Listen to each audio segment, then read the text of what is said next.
Hello everyone, for today's video, ipapakita ko sa inyo kung ano ang kaganapan sa isang temple na dinaluhan ko guys. Kasi nga meron silang festival na gagawin about sa God na sinasamba nila.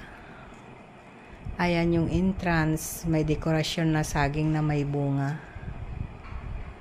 Tapos yung mga statue nila guys, may mga bulaklak. Nilalagay talaga nila yan everyday.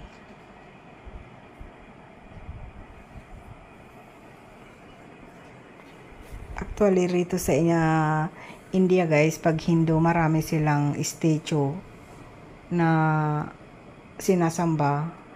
Iba-ibang pangalan.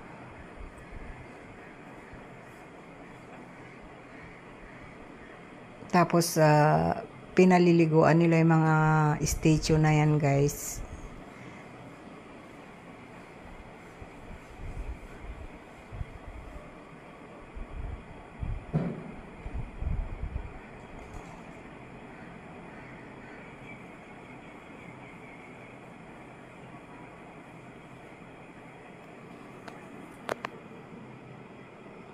Then, naghanda rin sila ng tanghalian dyan guys para sa mga taong dumalo.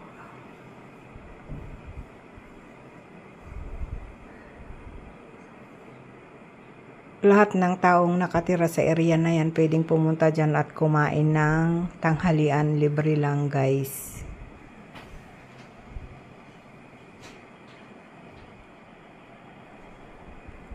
Ayan, nilalagyan din nila ng atang yung bawat statue.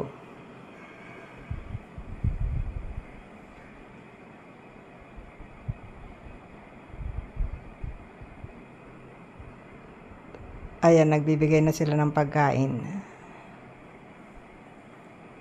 Then, tapos na, pauwi na yung mga tao. Thank you for watching.